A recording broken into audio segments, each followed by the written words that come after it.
17th, 1993, 59-year-old millionaire Dale Ewell was flying his Beechcraft Bonanza single-engine airplane thousands of feet above Fresno, California. Dale was a handsome man with blue eyes and dark hair that was starting to turn gray. He was flying his plane from where he lived in Fresno to a small airport about 45 minutes away because he was going to meet his wife and kids at the family's beach house for Easter weekend. In the cockpit, Dale looked out at the clear blue sky and listened to the hum of the plane's engine, and suddenly any stress he might have been dealing with just kind of disappeared. Airplanes had been a huge part of Dale's life for almost 40 years, and he never felt better than when he was flying. In the 1950s, Dale had flown twin-engine turboprop planes as a member of the United States Air Force, and then after he left the military, Dale had gotten a job selling small airplanes to private pilots and California ranchers for a company owned by a man named Frank Lamb. Frank had taken Dale under his wing and taught him everything he could about the airplane industry, and Dale had turned out to be a very gifted airplane salesman. Part of Dale's skill as a salesman was that he was very charming and he felt comfortable talking to all kinds of people, but really the main reason Dale had been so successful at selling planes was because his love of being a pilot really rubbed off on people. And when he talked to potential clients about the peace and the awe he felt when he was flying, they wanted to experience the same thing. And so Dale had quickly moved up the company ladder, and when Frank had stepped away from the business 20 years earlier, Dale had taken over and become the owner and president of the company. Once Dale was in charge, he had started making a lot of money, and he invested that money really well. So in 1992, as Dale approached his 60th birthday, he was worth about $8 million, which would be over $17 million in 2023. When Dale got to be about 20 miles away from the airport where he was going, he radioed air traffic control and got clearance to make his final approach. Dale descended to an altitude of about 2,000 feet and then started the landing procedure. And when he touched down on the runway, he was already looking forward to flying again in a couple of days. But first, he was eager to spend some time relaxing with his family. Dale got into a car that he had arranged to have waiting for him at the airport, and then he drove a few miles to Pajaro Dunes, a small upscale beachfront community in Northern California. He made his way down a secluded street past large homes that looked out onto the Pacific Ocean, and then finally he pulled up to his own beach house, he parked his car, and stepped outside. His wife, Glee, and his daughter, Tiffany, were sitting on the porch waiting for him. Glee and Tiffany had driven to the beach house together the day before. Glee, who had short brown hair and a big smile, stood up and kissed her husband when he stepped onto the porch. Glee and Dale had been married for 31 years, and when they had started making a lot of money, Glee had really committed herself to community service and philanthropy. And so as a result, back in Fresno where they lived, Glee was admired as a community leader. But Glee had a past that most people in Fresno didn't know anything about. She was extremely smart and she had a talent for speaking foreign languages. And in the late 1950s, before she and Dale had gotten married, Glee's skills had landed her a job in South America as a translator for the Central Intelligence Agency, or CIA, which is a federal agency in the United States that specializes in foreign intelligence. Glee's children thought it was exciting that their mom had once worked for the CIA, but Glee thought about her time in South America like it was from a different life. On the porch, Glee and Dale's daughter, Tiffany, got up and hugged her dad. Then she opened the door, and they all went inside the beach house. Tiffany was 24 years old, with cropped blonde hair and a smile that was almost identical to her mother's. She was quiet and reserved around people she didn't know, and in fact, she'd been named the shyest person in class when she was in college. But Tiffany's family and her few close friends knew she was funny and sweet and a great person to talk to once she'd let her guard down. So Dale, Glee, and Tiffany spent a lot of that day just talking to each other, and their main topic of conversation was the youngest member of the family, Dana, and his new girlfriend, Monica Zent. The two had met at their dorm at Santa Clara University, which was a little over an hour from the beach house. And the next day, Dana was supposed to bring Monica out to the beach house to meet the rest of his family. The following morning, 20-year-old Dana Ewell pulled up to the front of the beach house in his gold Mercedes-Benz, and he, along with his girlfriend, Monica, got out of the car and walked towards the front door. Dana was tall and thin with dark brown hair, and this day he wore a t-shirt and jeans. But that outfit was actually kind of unusual for him. Most of the time, when Dana went anywhere, even to his college classes, he wore a tailored Armani suit, which is very fancy. Dana looked up to his father, and he really wanted to be successful like his dad was, and so he thought it was important to dress the part. Dana and Monica walked inside the beach house, and Dana right away called out for his parents. Monica looked around the large front room and listened to the sound of the ocean just outside, and she was kind of in shock. Monica's father was an FBI agent, so she had not grown up around people who had as much money as Dana and his family. So the gold Mercedes, the beachfront property, the airplanes, and the whole lifestyle the Ewells led was just all so new to her. Dale, Glee, and Tiffany came into the front room from the kitchen and said hello to Dana and Monica. Then Glee asked Monica to go on a tour of the beach house, really just so Glee could get to know her son's new girlfriend a little bit better.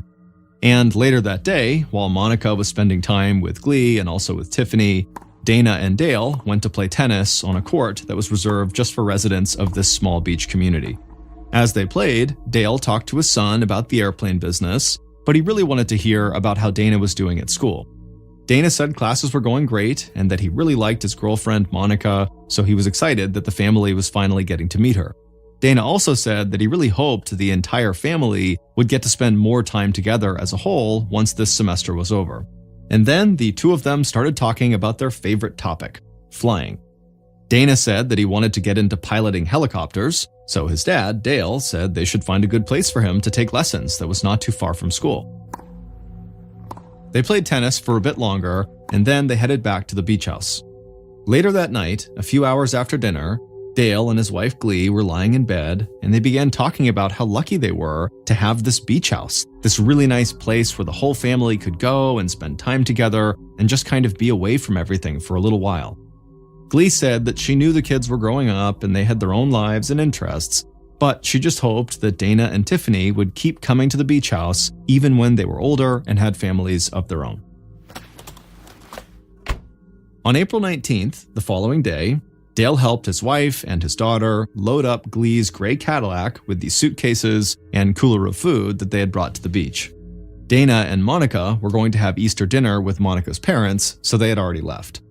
Once Glee's car was loaded, Dale gave his wife and his daughter a kiss and told them he'd see them when he got home.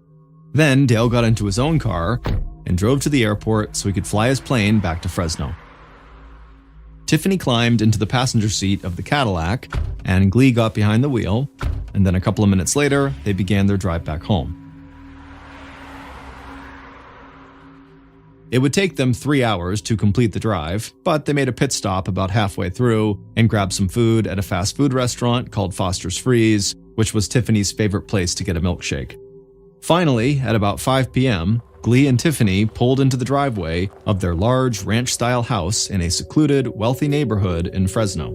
The house had a sprawling front yard that was beautifully landscaped with huge trees and a stone fountain in the center of the yard.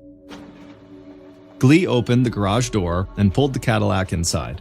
Dale's car wasn't there, but that didn't surprise her. Even though the flight Dale had made was short, Glee knew he would spend some time at the airport making sure everything was all right with his plane. Tiffany got out of the car. She was carrying her drink from Foster's Freeze. Glee went around to the back seat, grabbed the cooler, and then followed Tiffany into their house. Once they were inside, Glee stopped to put the cooler down, but Tiffany kept on walking, and she disappeared down a hallway that led to the kitchen. Then, Glee thought that she heard something fall onto the floor down the hall, so she called out to Tiffany, but Tiffany didn't call back. So Glee walked into the hallway where Tiffany had just been, and when she did, she screamed, turned around, and started running. That night, Dana sat at the dinner table with his girlfriend Monica and her parents at Monica's parents' house. They had just finished a large Easter dinner, and Dana thanked Monica's parents for letting him spend the holiday with them. Then, not long after that, Dana and Monica drove back to their college campus in Dana's car. When they got to Dana's dorm room, he called home, but nobody answered. Dana thought it was odd that they were not picking up because he figured by now his family would be back from the beach, but Monica told him that they might have gone out for Easter dinner, or maybe they had all been worn out from the trip and just went straight to bed. But the following afternoon, Dana called home again after his classes, and there still was not any answer. So Dana called his father's office. And his father's assistant said that Dale had not checked in with her that day, but she thought it was possible that maybe Dale was just taking another day off after Easter. Dana said it seemed really strange to him that his dad had not even called the office to let her know. Dana finally hung up the phone, and then he went to find Monica in her dorm room. And as soon as Monica saw him, she knew something was wrong. Dana was pacing back and forth, and he had a really worried look on his face. Monica asked what was going on, and he told her that he still couldn't get a hold of his parents or his sister. Monica stood up and walked over to him and put her hands on his shoulders and tried to get him to calm down. And she said if he was really worried, he could totally call her dad because he was an FBI agent and he would know what to do. Dana said he really was worried, so Monica did call her father and then handed the phone over to Dana. Dana thanked Monica's dad for talking with him, and then he told him what was going on with his family. And Monica's dad pretty much immediately urged Dana to just stay calm, and then he also told Dana that, he would be happy to look around on his end to see if he could learn anything about what was going on with them. Later that day, Monica's dad would call Dana back. And even though he didn't have much information, what he did know was the Ewell's home security alarm company had not gotten any indication that the alarm had gone off or that anything out of the ordinary had occurred at the house. After hearing this, Dana did feel a bit more relaxed, and Monica would say to him that, probably he just missed his family at the house when he had called. Dana figured she was right, and he told her that he would just try to get a hold of them in the morning if they still had not contacted him by then. The next day at 9 a.m., so this was April 21st, 2 days after Glee and her daughter Tiffany had gotten back to their home in Fresno, the Ewell's housekeeper walked up to their front door, unlocked it with a key that she had, and she went inside. She was surprised that the alarm didn't beep when she walked in. The family was usually gone when she was there, and they almost always set the alarm when they left. So the housekeeper called out for Glee to see if she was home, but nobody responded. Then the housekeeper walked through the foyer into the living room that had high vaulted ceilings, and she got scared. Cushions from the couch were on the floor, and pictures had been pulled off the wall. The housekeeper called out to Glee again, but still nobody responded. And so the housekeeper took a breath and tried to calm her nerves, but when she walked into the hallway that led to the kitchen, she immediately screamed and ran back through the house out the front door, and when she got out there, she just happened to see a man walking towards her, and she began screaming out at him. The man tried to figure out what was going on. He would say that he was the Ewell's neighbor and that their son, Dana, had called him that morning because Dana was worried about his parents. The housekeeper just shook her head, started to cry, and pointed to the Ewell's front door.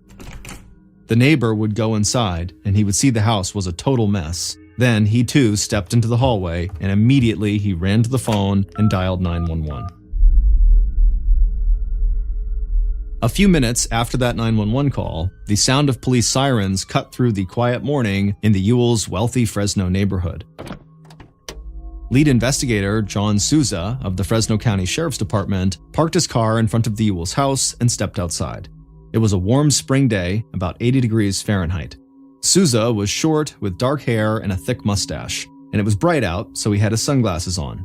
From behind his glasses, he could see that the police sirens had already attracted a crowd. People up and down the street were now standing on their lawns, just staring over at the Ewell's house, wondering what was going on. Detective Souza saw the Ewell's housekeeper and their neighbor, who had called 911, standing outside. The housekeeper was inconsolable, and the neighbor looked like he was still in shock. So Souza walked up to them and tried to calm them down and told them everything was okay now, and then at some point the neighbor told Souza what he had seen inside of the Ewell's house. Another squad car pulled up, and Deputy Chris Curtis got out. He was young and tall with light brown hair. Souza asked the neighbor and the housekeeper to please wait outside, and he told them that other officers would arrive soon to ask them more questions. Then Souza took off his sunglasses and waved Deputy Curtis over to him, and then the two of them walked into the Ewell's house together. Every room Souza and Curtis walked through inside of the house looked like it had been totally ransacked. Souza had spent his early days in law enforcement in the robbery unit, and he told Curtis that in all his time investigating robberies, he'd never seen a house in this state. It was like whoever had done this had opened and emptied virtually every cabinet and drawer and littered the floor with everything the Ewells owned. Then Sousa and Curtis walked down the hall towards the kitchen, and they found the first body. Dale was lying face down, dead in the hallway. A pool of dried blood had formed under his face, and several unopened newspapers were scattered across the floor. Sousa thought it looked like rigor mortis had already started to set in on the body.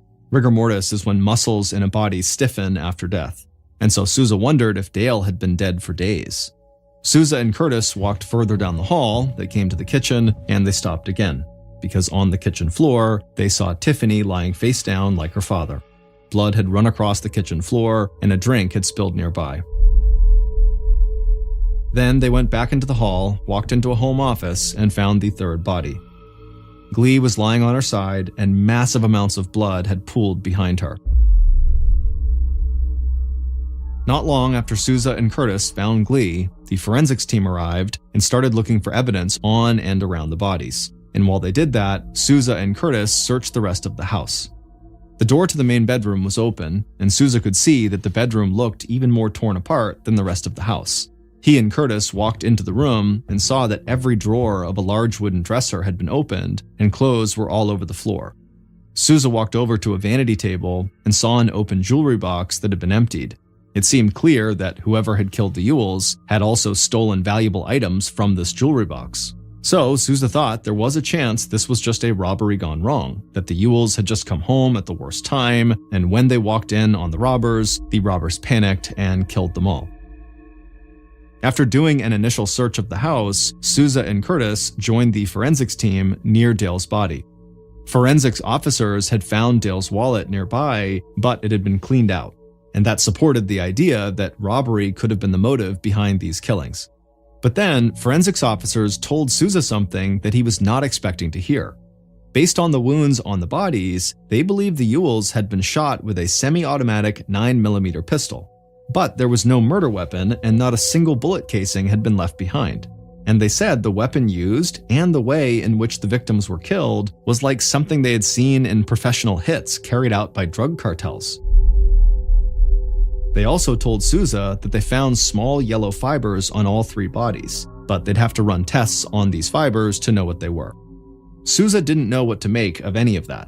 On the surface, nothing about the Ewells led him to believe they were mixed up in drug smuggling or some criminal enterprise. But Sousa knew enough not to rule anything out. So, as more members of his investigative team arrived, Sousa sent them out to interview the Ewells' neighbors. Then, Sousa got word from his boss that Dana Ewell was on his way to the sheriff's station with an FBI agent, and Sousa needed to go see them.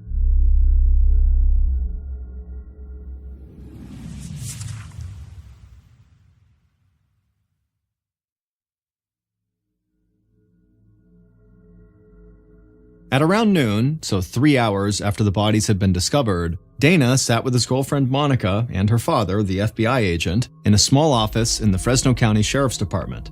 Dana had called his parents' neighbor to ask him to check on the house. After the neighbor found the bodies and called 911, he had called Dana back and told Dana he needed to come home right now. But when Dana asked what was going on, the neighbor just kept saying over and over that he just needed to come home. Right after that, Dana had found Monica, and they called Monica's dad, the FBI agent.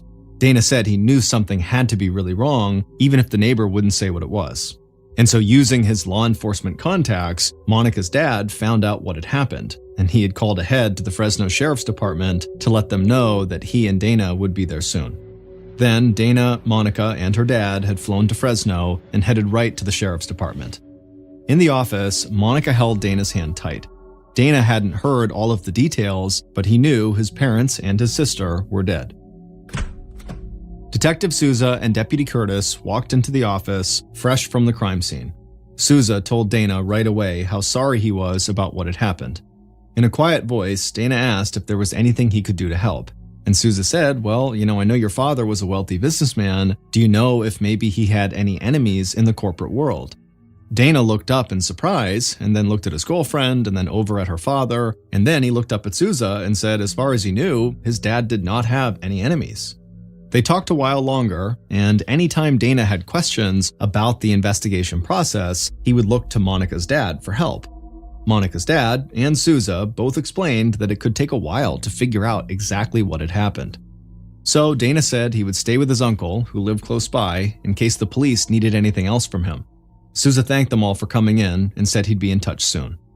But the following day, Dana would reach out to Souza, and he would tell him that he really needed to speak to the police again. And when Souza and Dana met for the second time in that same small office at the sheriff's department, Dana said he had not been completely honest the day before because he did not want to upset his girlfriend or his girlfriend's father. Souza was a little thrown off by this, but he said he understood, and then he asked Dana to tell him anything that might help police in their investigation. Dana told Souza that his father, Dale, did have one enemy that he was aware of, and his name was Frank Lamb, the man who had mentored his father and who had owned the airplane business before handing it over to Dale. Detective Souza thanked Dana for coming back in and for being honest with him. And later that day, Souza discovered that Frank Lamb had not just walked away from his company in the 1970s and sold it to Dale. It turned out Frank had been busted in a federal drug trafficking case, and when he got sent to prison for 3 years, Dale had swooped in and taken the company out from under him. A few days after the murder, Souza and Curtis went to meet Frank at his house. Frank, who was very soft-spoken and polite, quickly welcomed the investigators inside. Frank said he'd read about the deaths of Dale and his family, and regardless of whatever bad blood had existed between them, Frank was sad to hear about what had happened. Souza and Curtis pressed Frank about his connection to known drug smugglers that had landed him in prison back in the 1970s. Frank said he had no connection to any drug runners and that he had nothing to do with Dale's murder. Then he smiled at Souza and said, Dale was very selfish and a very hard guy to work with, so I wouldn't be surprised if Dale had made a lot of people angry over his career. Souza and Curtis left Frank's house with not much more to go on than what they had arrived with. Souza didn't necessarily trust Frank, but the idea that Frank had waited 20 years to exact some kind of revenge on Dale didn't seem right to Souza. Still, there were details at the crime scene that made it look like the murders could have been carried out by a hitman from a drug cartel. So Souza didn't want to totally dismiss Frank as a suspect. But later that week, Souza and Curtis made a discovery that seemed even more bizarre than the idea that the Ewells were connected to a drug smuggling operation. They found out that Glee had once worked for the CIA. Souza reached out to the CIA, but the CIA was not forthcoming with many details. All Souza learned was that Glee had been a Spanish translator in South America for the CIA over 30 years earlier. So all of a sudden, Souza and his team wondered if Glee had been the target, and if the murders were somehow retribution for something she'd been involved in during her time in the agency. And that information about Glee's past somehow got out, and the media jumped all over it. Pretty soon, there were tabloid-style stories about the murdered millionaires with possible connections to international drug cartels and the CIA. With all this media attention, the spotlight got even brighter on the Fresno Sheriff's Department, and Dana and other members of the Ewell family and some friends started to publicly question if Souza and his team were really up to the task here. Dana got so frustrated with the lack of progress and the crazy rumors swirling around about his family that he publicly compared Souza and Curtis to Bert and Ernie from Sesame Street, the kids show. Dana thought these two would never find the person who had killed his parents and his sister. Souza and his team tried to block out the noise and just stay focused on their investigation. And as they continued to turn over all the evidence in front of them, they realized that despite the possible links to drug cartels and the CIA, Souza came to believe that the case might be a lot simpler than that. The Ewells were rich, and their house had been ransacked. But all the families in their neighborhood were rich too, and no other homes had been hit. So Souza wanted to focus on people who would have known how wealthy the Ewells were and who had a direct connection to them. But when Souza and his team shifted their investigation in this direction, it became clear that anyone who went to school with Dana would have known about his family's money. Because not only did Dana walk around campus in expensive Armani suits, but his college newspaper had also done a story about him. And in that story, Dana had talked a lot about the success of his father's business and his family's wealth. So Souza and his team reached out to some of Dana's friends at Santa Clara University, and a few of them said there was one person who police really needed to talk to, a recent graduate named Joel Radovich. They all said Joel was a loner and kind of a strange guy, and that he had always seemed a little obsessed with Dana. On May 8th, almost 3 weeks after the murders, Souza drove 2.5 hours from Fresno to Santa Clara to meet Joel Radovich. And when Souza had talked to Joel on the phone to arrange this meeting, he just got an odd feeling about him. Joel said he did not want police to come to his mother's house, so he would go to the motel where Souza was going to be staying. But that wasn't really what had grabbed Souza's attention. Before Souza had hung up, Joel asked him if he was going to be arrested. Souza had told Joel that, "No, I really just want to talk to you," but Souza did think it was very odd that someone would jump to the conclusion that they were being arrested right off the bat. Outside the motel, Souza saw Joel pull into the parking lot in his black Honda CRX car. Joel got out of the car and began walking over to Souza. Joel was 22 years old with bleached blonde hair. He wore a baggy long-sleeve shirt and baggy jeans. Souza introduced himself and then led Joel to a small motel room, and then they both sat down at a table that was pushed up against the wall. And before Souza could even ask a question, Joel asked again if he was going to be arrested. A look of surprise came across Souza's face, and he asked why Joel was so worried about that. Joel said that he'd actually been arrested years earlier for stealing furniture from a dorm at Santa Clara University. And since then, he said the Santa Clara police were always harassing him. Souza told Joel that he didn't have anything to do with the Santa Clara police or the stolen furniture. But Souza made a note that Joel had just admitted to having committed a robbery in the past. Souza asked Joel how he knew Dana. Joel said they had met in the dorm and hung out a few times, but that was really it. Joel was a couple of years ahead of Dana in college, so they weren't really close, and Joel said he had not kept in touch with Dana, or really anybody from school, since he had graduated a year earlier. Then Souza asked Joel where he had been on Easter Sunday. Joel immediately looked up at the ceiling like he was trying to remember something, and then he looked down and he said that he'd actually been at a paint and body shop getting some work done on his car. After chatting for a bit longer, Souza finally smiled and thanked Joel for driving all this way out to the motel to meet him, and then Joel got up and walked out of the motel. But right after Joel was gone, Souza got in touch with members of his team. He couldn't put his finger on it, but he thought Joel was hiding something. He wasn't sure the kid was a killer, but he was almost positive Joel knew more than he was saying. So Souza wanted to learn as much about him as he could. It would take months for the sheriff's department to get everything in place, but eventually they got clearance to conduct full-time surveillance on Joel. And what police learned from that surveillance operation and from digging deeper into Joel's life convinced Souza the investigation was on the right track. But Souza's process was methodical and slow, and months went by without any new information getting out to the public. So Dana and other people on the outside thought the cops just weren't doing anything. And as the investigation stretched into months and then years, even Monica's dad, the FBI agent, questioned the Fresno Sheriff's Department's techniques. But Souza, Curtis, and the rest of the team just kept blocking out the public attacks. They were confident they had the killer in their sights, but they wanted to make sure their case was airtight before they moved in. In early March of 1995, almost 3 years after the murders, Souza, Curtis, and local police officers approached a TGI Fridays restaurant in a town just outside of Los Angeles. Souza went around back to where he had a car waiting, and Curtis and the others headed inside.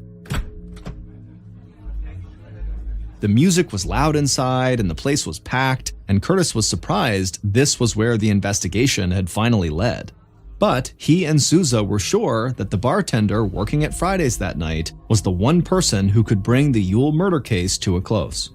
Curtis weaved around a few tables and moved out of the way of the server, but he never took his eyes off the bartender. And the bartender eventually looked up and saw Curtis coming his way. The bartender immediately began scanning around the room like he was looking for his exit, but he could tell there was just no way he could make a run for it. So Curtis and the other cops walked up to the bartender and told him they needed to talk. The bartender got a look on his face like he knew he'd been caught.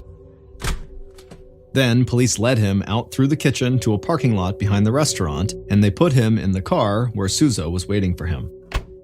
And when Souza was done talking to this bartender, police would finally know who had killed Dale, Glee, and Tiffany, and how they had done it. Based on information provided by the bartender, evidence found at the murder scene, and details from interviews carried out during the investigation, here is a reconstruction of what police believe happened the day someone murdered the Ewell family on April 19, 1992. On the night of April 18th, so the day before the murders, the killer watched steam rise from their shower. While the hot water ran, the killer stepped into the shower and covered their body in shaving cream.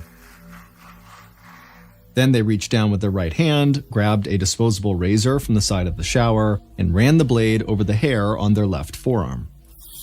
A few minutes later, they rinsed the razor off under the hot water, they bent down, and started shaving the hair on their left leg.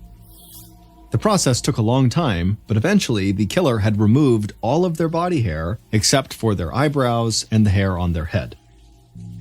After they were done, they stepped out of the shower and dried off. Before sunrise on April 19th, the following morning, the killer got dressed in all black, wore a knit hat to cover the hair on their head, and slipped on a pair of latex gloves. The killer walked outside and put a large backpack as well as an unloaded semi-automatic 9mm gun in the back seat of the car. Then the killer drove to the Ewells' neighborhood. When they arrived, they drove past the Ewells' house and parked their car a few blocks away. They grabbed the backpack and the gun, got out of the car, closed the door, and moved quickly through the darkness to the Ewells' house. Once the killer got there, they walked around to the backyard that was surrounded by a low cinder block fence.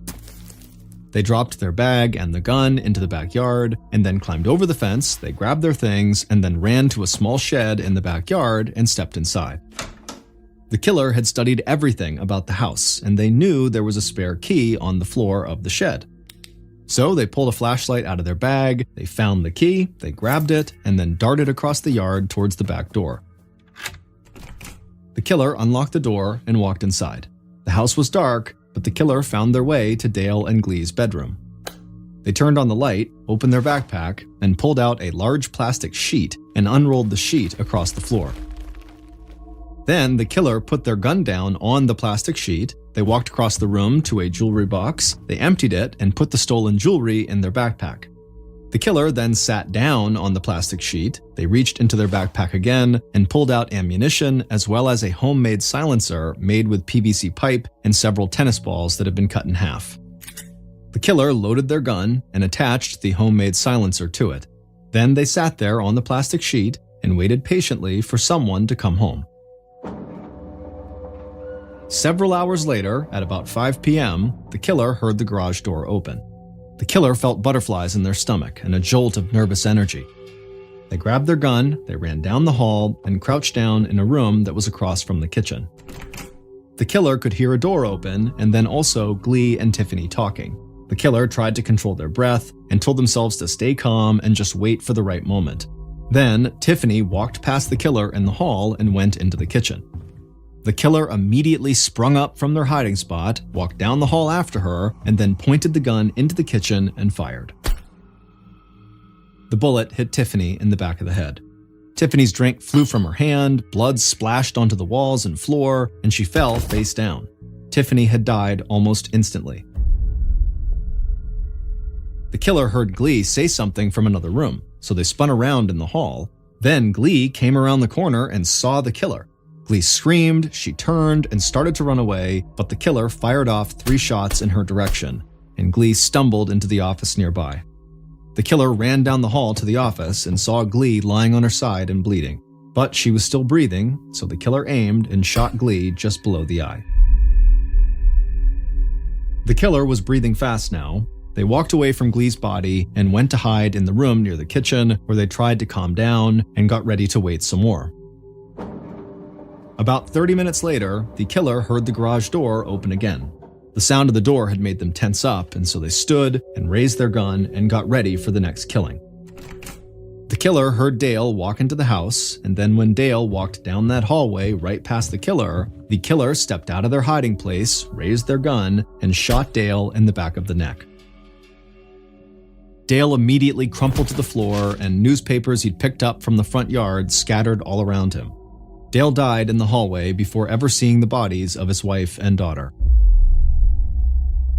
The killer walked forward, kneeled down, and got a close look at Dale to make sure he really was dead. Satisfied, the killer grabbed Dale's wallet out of his pants pocket, slipped Dale's cash and credit cards into their own pockets, and then dropped the wallet back on the floor. Then the killer rushed through the house, emptying drawers and cabinets, knocking stuff off of tables, and trying to make the scene look like a random burglary as much as possible. Then the killer ran to the main bedroom, rolled up their plastic sheet, and put it in their backpack. Then they walked out of the house through the backyard, put the key back where they had found it in the shed, and climbed over the fence away from the property. The killer did their best to move fast through the neighborhood without drawing any attention to themselves. They made it back to their car, they hopped in, and they sped away.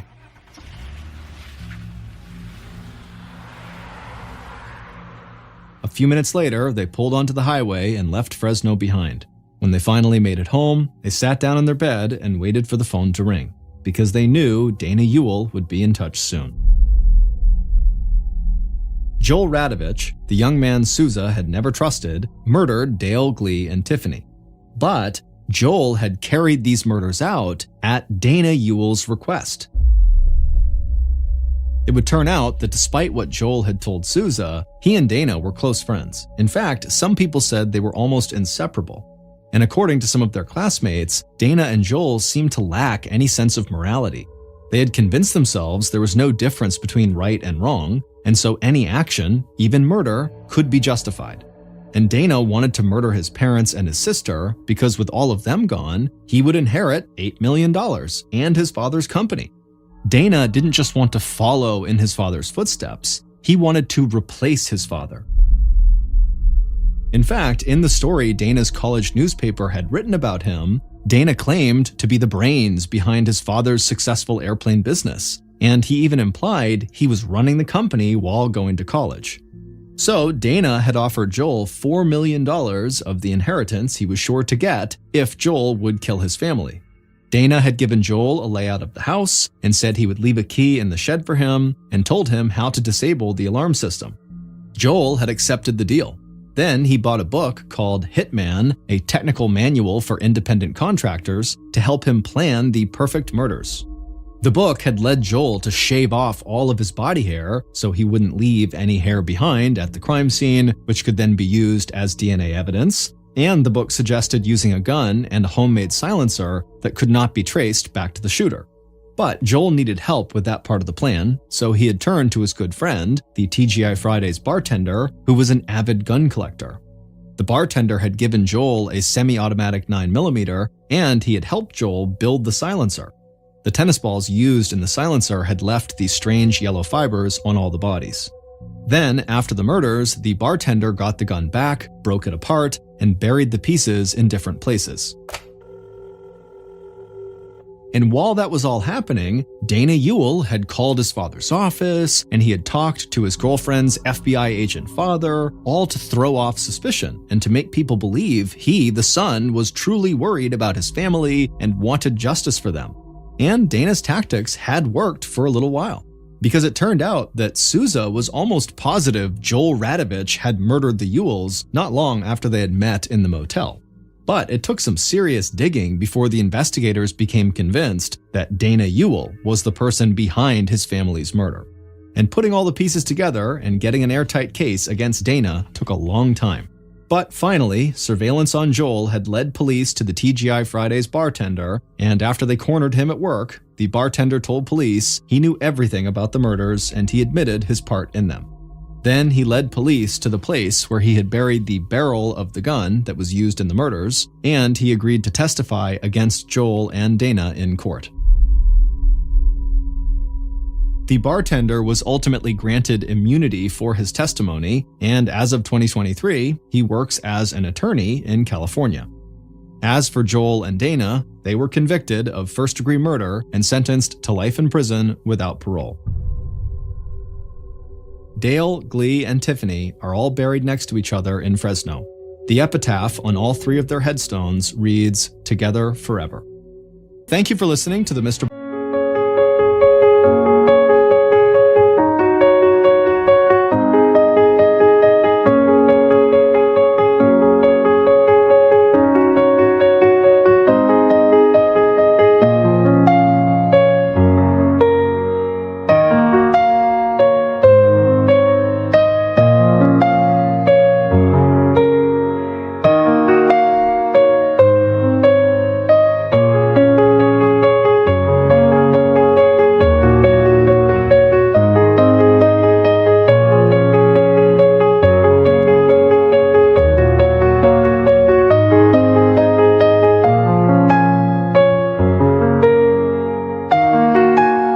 Podcast. If you enjoyed today's story, be sure to check out our YouTube channel, just called MrBallen,